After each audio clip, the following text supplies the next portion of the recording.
Bachelor of Sport, Health and Physical Activity, or the Graduate Certificate in Sports Coaching within the College of Education, Psychology and Social Work at Flinders University. This is a recording of an O-Week presentation which was undertaken on Monday, the 20th of February, 2023. Flinders University acknowledges the traditional owners and custodians on the lands on which our campuses are located. This presentation was undertaken on the lands of the Kaurna people. I'd like to honour their elders, past, present and emerging, and extend that respect to all Aboriginal and Torres Strait Islander cultures. My name's Dr. Kate Ridley, and I'm the Bachelor of Sport, Health and Physical Activity Course Coordinator. Some key staff you'll hear from within this presentation include our Active and Community Social Impact Teaching Programs Director, Associate Professor Deb Agnew, Mr. Joss Rankin, who's our Outdoor Ed Focus Lead and also the Education Teaching Programs Director.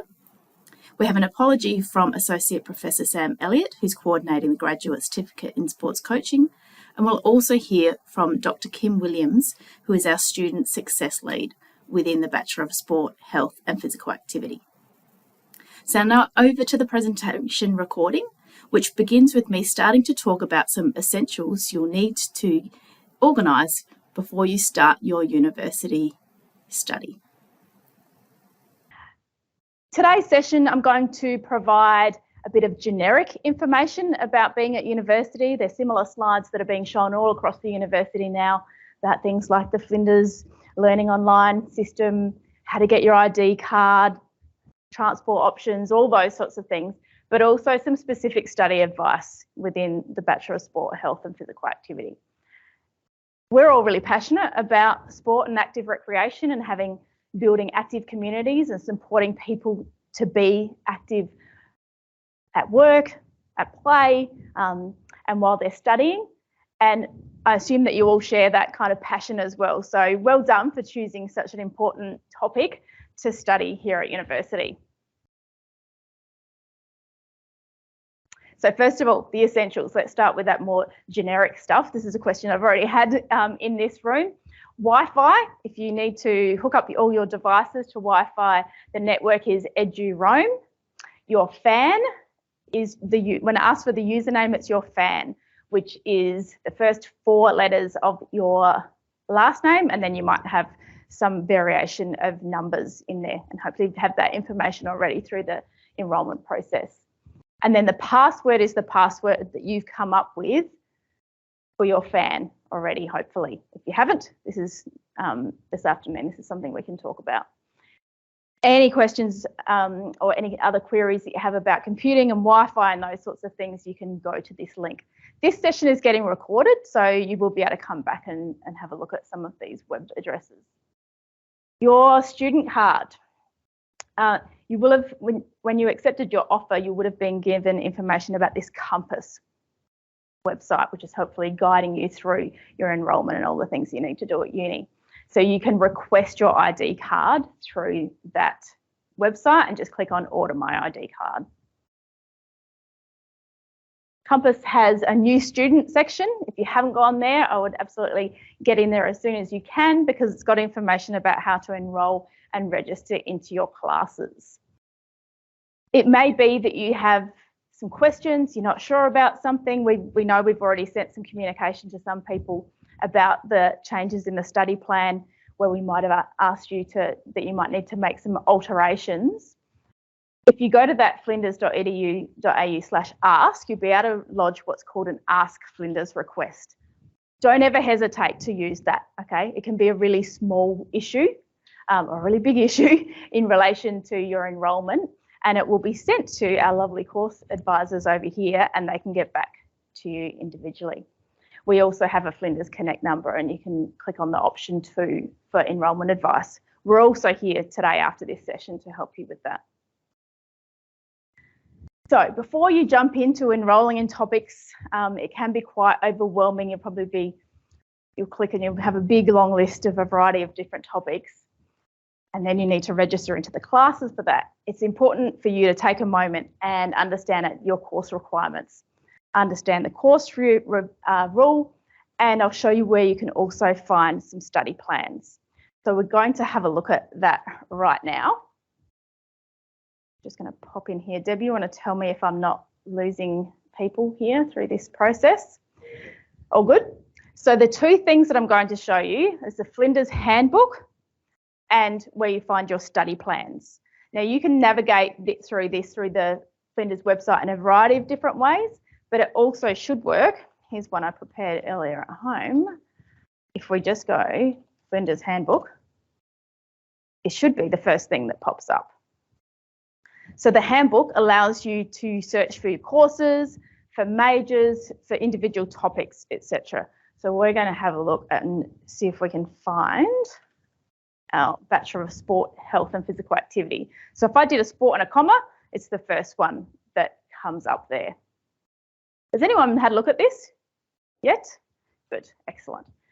So what's helpful about the handbook is that it tells you the aims and the outcomes, what we're trying to achieve within our degree, but it also has our program of study.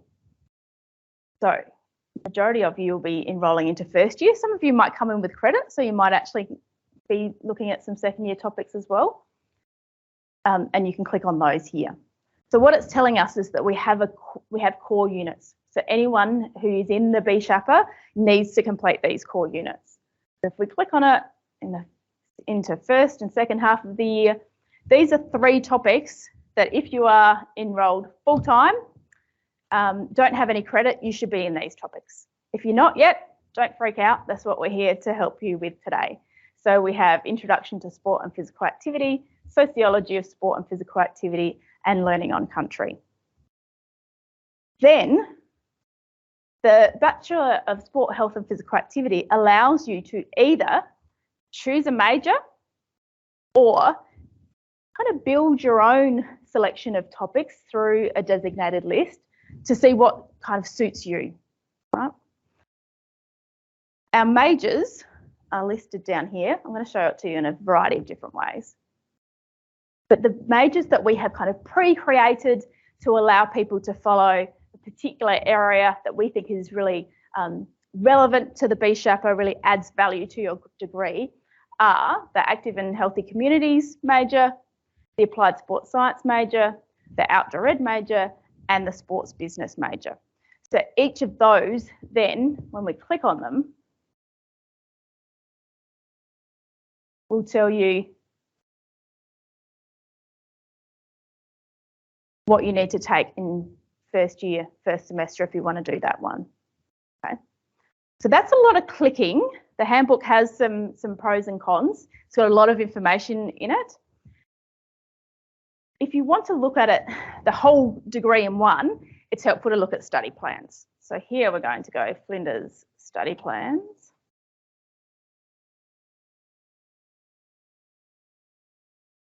And here I'm going to type in sport.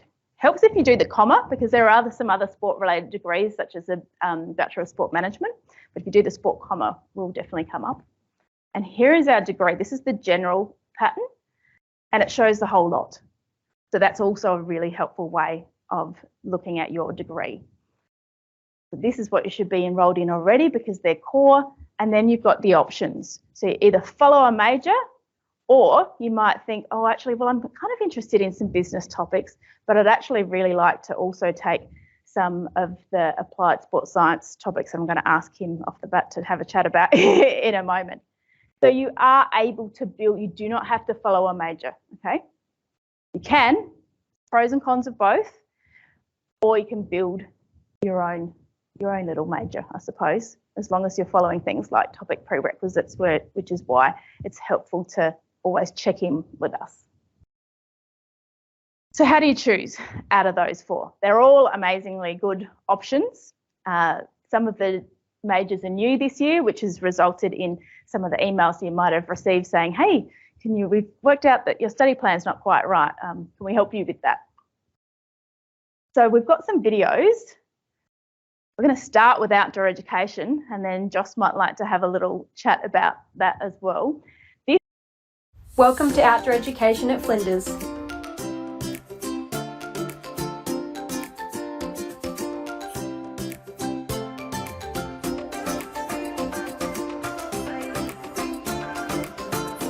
As a part of the outdoor program, you make many lifelong friends.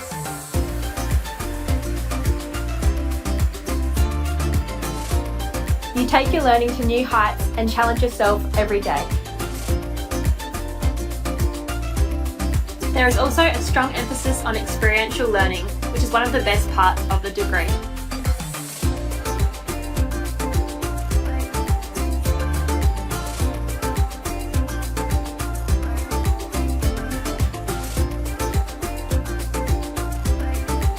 You have the opportunity to work towards environmental conservation.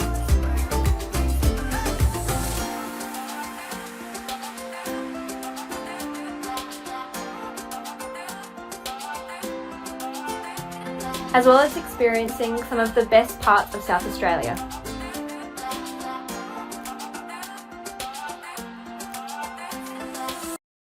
This might be a good time for Joss to come up and have a quick chat about choosing that outdoor ed stream. Looks like you do a lot of eating in the outdoor ed stream from that video. Yeah, definitely. I'm happy actually just to field some questions. I'll give you a little bit of info to start with, but just as a quick indication, so I know who I'm talking to, who is keen on taking the full major in outdoor education? Cool, couple here. And anyone just like, oh, I might pick up one or two topics here or there? The nervous one, like, yeah, maybe, it depends. How much eating are we doing along the way? So outdoor ed's fairly new at Flinders University. It's been my little baby for probably the last 5 or 6 years. And it's grown enormously in that we started with a couple of topics and then we got it to kind of this sub-major, which is like 6 topics. And we've actually got it right through as a full major. Officially, you guys will be the first ones to do the full major in the structure that it currently exists. Outdoor education's a really funny one because it leads itself a lot of the time for you to think about the education component. So often there's this attachment to outdoor education in schools, and I might or might not be an outdoor education teacher, and absolutely this major will set you up to be able to do that. But it also gives you that insight and asks you the question to consider where else these outdoor learning pedagogies or the way we go about using the outdoors to develop understanding, how that exists in a range of other fields. So if you're considering outdoor tourism, adventure therapies, if you're looking at kind of high performance around the outdoors, that'd be a really interesting one to have a look into. But then absolutely into that field of outdoor ed teaching. What we try and do is a couple of things. One, assume that you've not had any engagement in outdoor education before, but the beauty of a university is we're not bound by a competency-based structure. So I don't have a subject in kayaking and say, beautiful, you can kayak, away we go. The beauty of that is that in one of the first topics you'll do, we do kayak, and I've had people that I've been training for basic skills in the very first kind of experience of kayaking at the same time that I've been assessing somebody to become an assessor for Paddle Australia in exactly that same group. So we have that competency base and we will work with where you are currently at in relation to qualifications. And that's one of the interesting parts of outdoor ed is you've got your studies, but you've also then got the potential for these leadership qualifications, predominantly with what we do around bushwalking, kayaking, mountain biking and rock climbing. And that's kind of our 4 major activities. The other part of that is the side that your head doesn't go to initially. And we ask that question of what's actually involved in outdoor education. Like if I stole the activity away from you, said, nope, can't kayak, climb, mountain bike or bushwalk, what actually is outdoor education? And that's where we investigate the key learning in relation to environmental considerations, Indigenous cultures, what it means to be on country or to visit place, and how we use outdoor ed as a medium to get fitter, be happier, meet other people, engage with an understanding of the world. And that's that combination of, yep, here's the activity component, absolutely will build you up. But some of the best feedback we've had about people graduating is that employers will say, oh, these guys actually understand what's happening underneath. And it's really easy to ask them to facilitate an activity for learning, not just guide a bunch of year 7s kayaking. And that's one of the big distinctions that we'll look to make for you.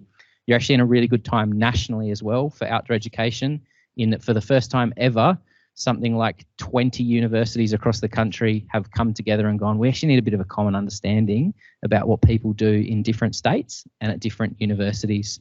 So I'm involved in a project looking at what we call threshold concepts. What are the things we should expect of outdoor graduates from universities to be able to know and do and understand?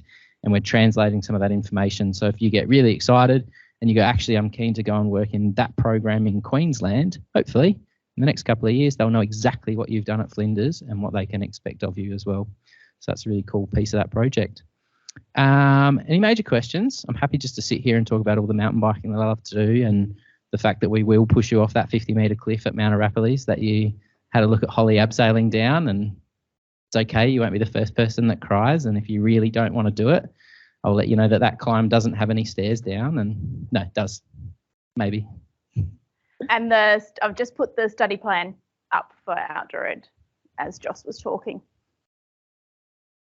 Thank you, Joss. That's all right. Probably one thing I'll add to that then with the study plan is it's really important to have a look ahead of time at what your expectations in Outdoor Ed are going to be. I try and communicate that with you fairly regularly. However, we do utilise intensive modules for quite a lot of the things that we teach. So, for instance, HLPE 2411 is a topic that runs intensively over 2 weeks. So it'll sit there and it features in kind of semester 2 of your first year. You'll actually do your other 3 topics, and then in November we'll catch up for 2 weeks. We'll go mountain biking for 3 days and kayaking for 3 days and have a look at what it means to be adventurous. And I'll challenge your thinking around that.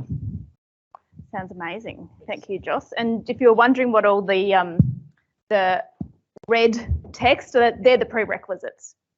So once you get to second year, you'll be absolute gurus in this, and you'll be able to work out whether you've taken particular topics or not. But again, if you're ever not completely sure, then ask Flinders Request, or you can ask me.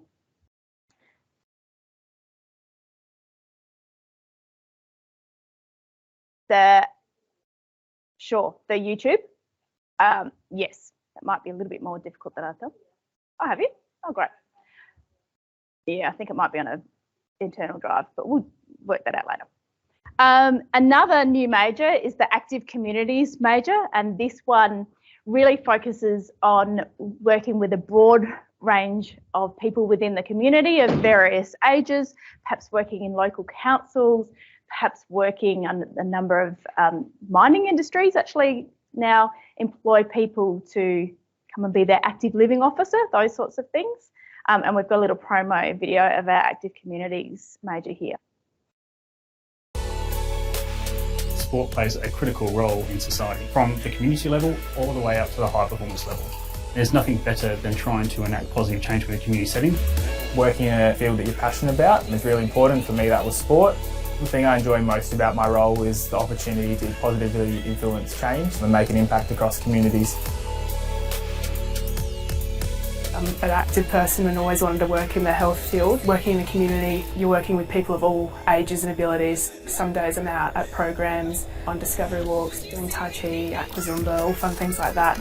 Then other days I'm in the office doing all the admin, writing grants and reporting to our funding bodies. I think it's fantastic to see Flinders provide students a really structured pathway into what's a very competitive industry. If you're interested in health and wellbeing and working in the community, not so much the clinical side of things, this is the perfect opportunity for you.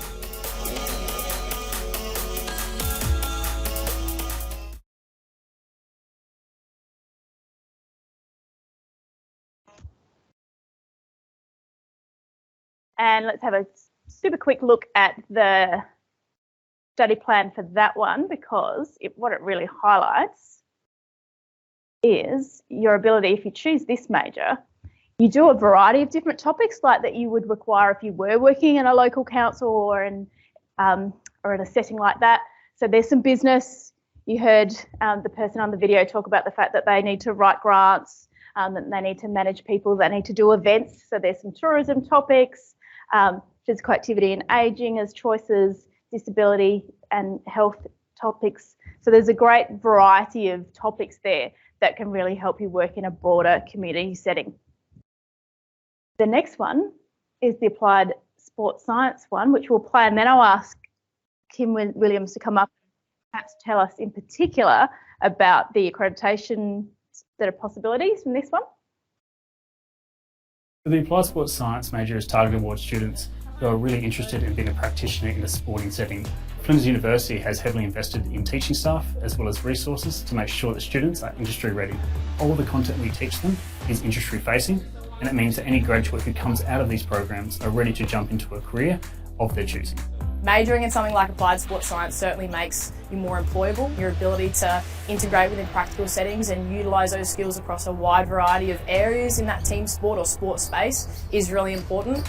The applied sports science major is really exciting. Everything that I've learnt in terms of strength and conditioning really applies into my work. Working as a strength and conditioning coach, going out into the actual workforce, I felt fairly confident because of the placements that I've had at Arsenal Football Club and then also at Leeds United Football Club.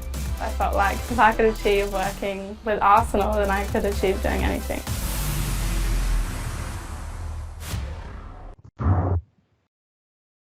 Kim, would you like to talk to us a little bit more about that major? Hi everyone. My name's Kim Williams. I'm a sports scientist by trade. So I've tried to design this major around the field of sports science, but a particular focus on training prescription. So my background is in strength and conditioning.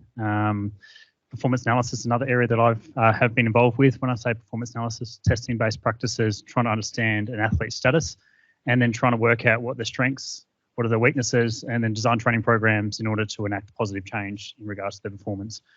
Now, sports science itself is a kind of an interesting domain where there's so many different areas that you can pursue, but we are mainly focusing on the field of strength and conditioning and elements of performance analysis, as I've said.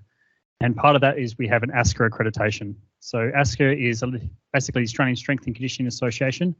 By doing a few topics, you'll get your level 1 accreditation. Yes, that'd be great. That's correct. Yep. So we've got 2 topics. So that's human function anatomy in sport and exercise, and then we've got exercise prescription and physiology.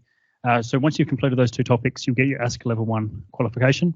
And we're obviously coming looking at different micro credentials as well that we can add to this major over the next few years. So we really want to make sure that we give you the required accreditation requirements that you need in order to pursue a path in the field of strength and conditioning or performance analysis. Now, one thing I will notice is this is not a degree that you're going to get your ESSA accreditation at this point in time. So there is obviously, if you're interested in the field of... Kim, do you want to explain ESSA? Yes, Exercise Sports Science Australia. That is a different organisation altogether that has different accreditation requirements. Okay, so part of the degree at this point in time, you will not get your ESSA qualifications, which is more directed towards the field of exercise science in regards to potentially if you want to be a sports biomechanist, exercise physiologist, skill acquisition expert. That's not what we're covering in this particular topic, but we're going to cover elements of it within the degree so that you guys have a fundamental knowledge of that content so that you can become a strength and conditioning coach or work in the field as a performance analysis expert.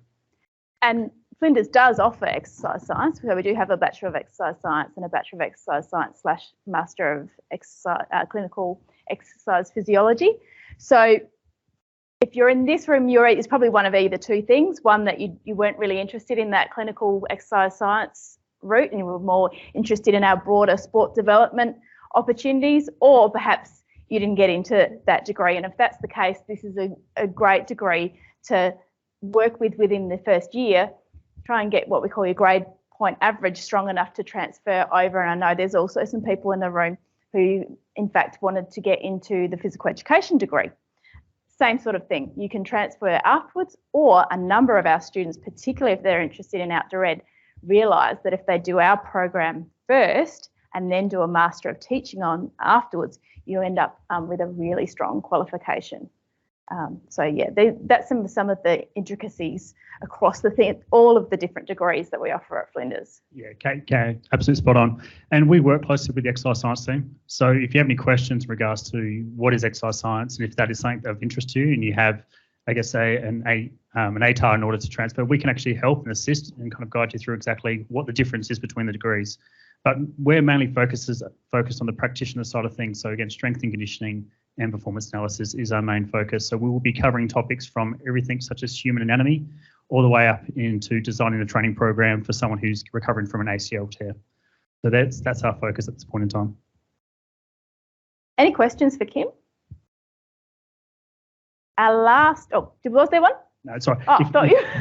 If you do, I'll just be over here, guys. So I'm happy to sit down with you guys, talk you through it a little bit more as well as any of the other majors that are being put forward. Thank you. Now, we don't have a video for sports business, but please don't take that as any, that we don't think it's, as interesting, because it certainly is. That video is in progress. So let's just have a look at the sports business major. And as you might expect, a lot of those business topics, some innovation, sports leadership, governance, marketing. So if you're interested in that side of things, the sports business major is an excellent option. We might also have some people here who are enrolled in our combined degrees, where you can combine the BShapper with sports management and then turn it into a 4-year degree, or the Bachelor of Psychological Science. Is anyone here in one of the combined degrees? No. Okay, and those degrees are an option for you. You might think about potentially going into a combined degree throughout your study. So make sure that you have a look at, if you didn't know that they existed, jump on the website and have a look, or you can ask us about it as well. Let's jump back into the presentation. So that's quite a lot on the study plans. Hopefully that's helpful in terms of what you should be enrolling and registering into. And on this PowerPoint, which will be available to you all, here are the links of what we just looked at.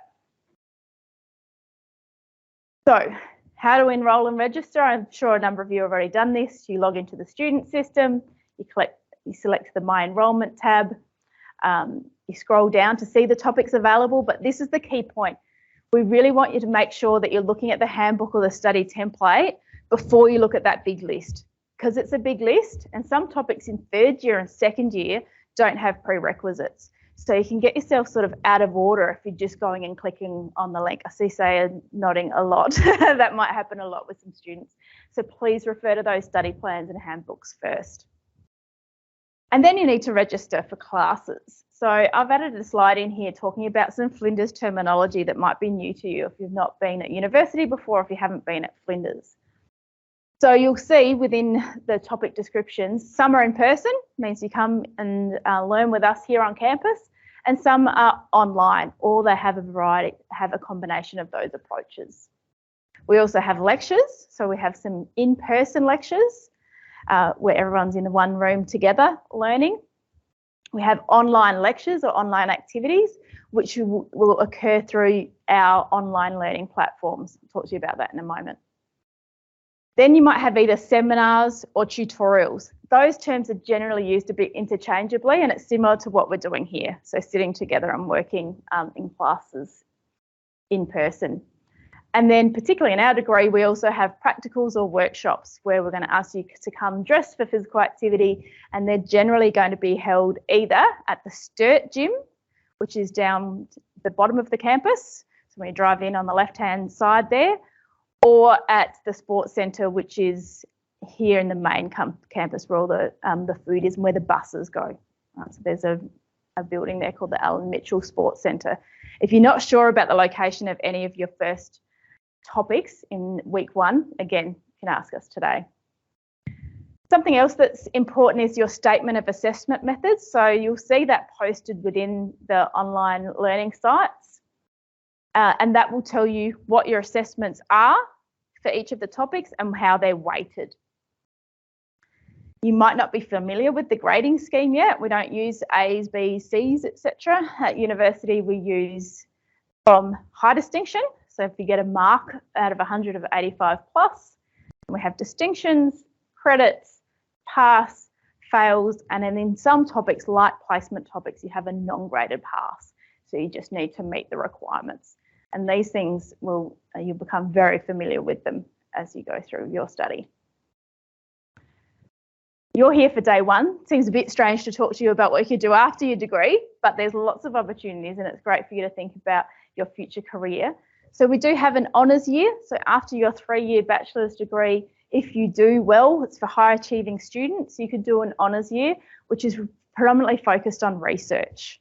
And it's for people who want to get into a research degree, or if they're interested in, bottom line there, if they're interested in doing a PhD, and you can either work in academia or in research settings. We also have a graduate certificate in sports coaching, which is a nice addition to the bachelor's degree, a graduate certificate in mental health and wellbeing, and then we have that Master of Teaching that we've referenced earlier. So if you want to become a school teacher after the BSHAPA, you can apply for a Master of Teaching. If that's something you're already thinking about and you're thinking about being a secondary teacher, there are some suggested topics that we suggest you do to ensure that you meet the requirements for the MTeach. The outdoor ed is a really good example of a good master's stream to follow. And Joss is probably the best person to talk to about that. Something new this year, have you been told about this? I think we've been told to tell every student in all of our topics numerous times.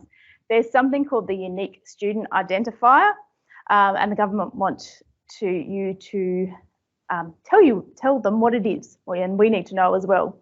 So if you're applying for Commonwealth assistance, which I imagine most of you, if not all of you, will be, then you will need to check whether you have a USI with this website, and then you'll need to apply for one, and then you need to tell us what it is. There's information in your first year topics about that.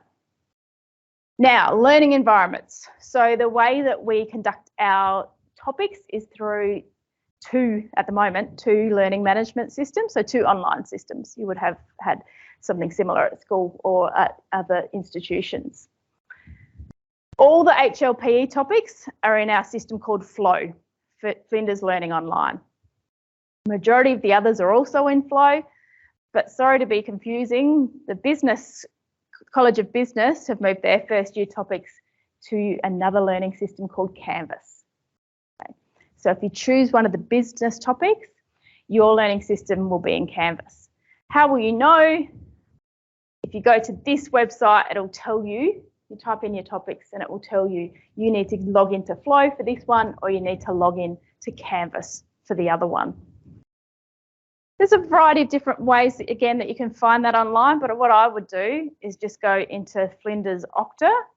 Your Flinders Octa page would look probably similar to this. Has anyone had a go at that yet? Does yours, you probably have less things on there than me, potentially, but you'll see that there's Flinders Learning Online. So if it's Deb's first year topic, it's an HLPE topic, you click on there, that's where you'll find it. If it's a BISN topic, you'll go to, hopefully yours are next to each other, mine are all the way down here.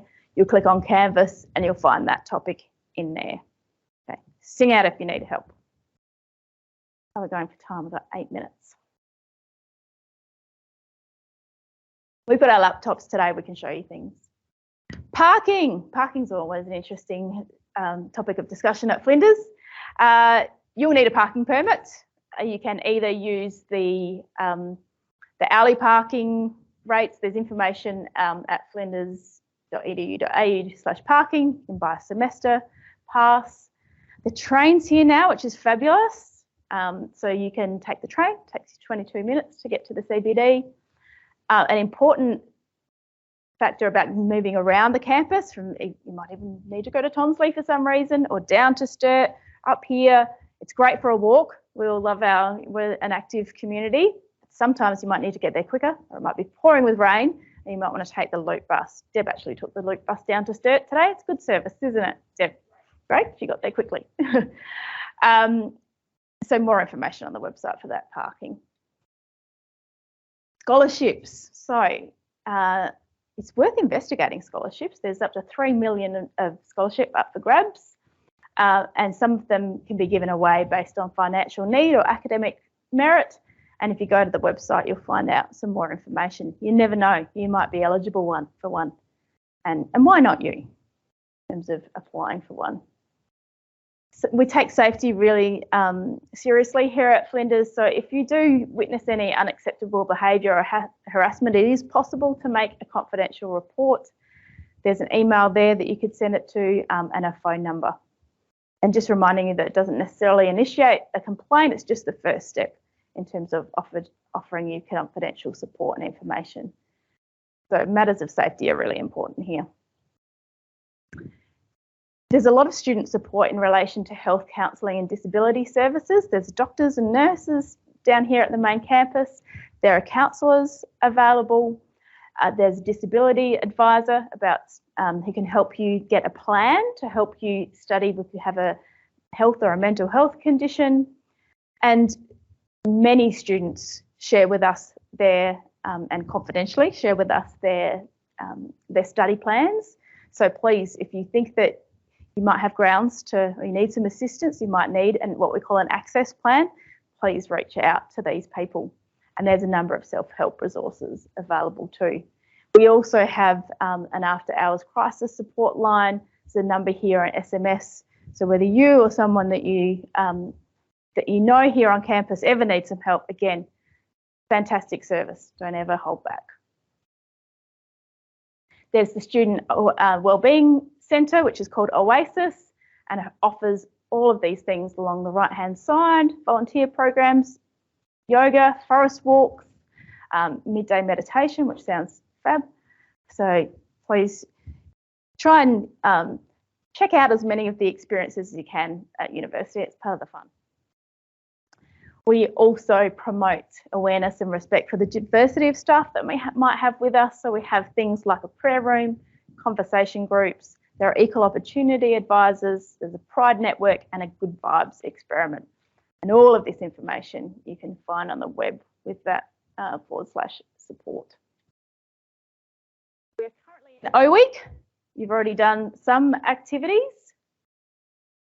There's a good things to do during O Week is to work out whether your topics are in Flow or in Canvas. If you type in Finding Your Way at Flinders, there's an online orientation topic. There's one that actually sits within the online systems, and it gives you all sorts of tricks and shortcuts to help you study along the way. So help is definitely available. That's our one huge message from today. You can use those Lodge Flinders requests, or you can send an email. That's my email address. And feel free to reach out to me as course coordinator whenever you like. Some of you might be planning on going if you know about these student connection programs. Some of you might already know, you come to university and you know some people from school or from sport, but some of you might not know anyone yet. And the university has set up a whole heap of great activities so you can get to meet people.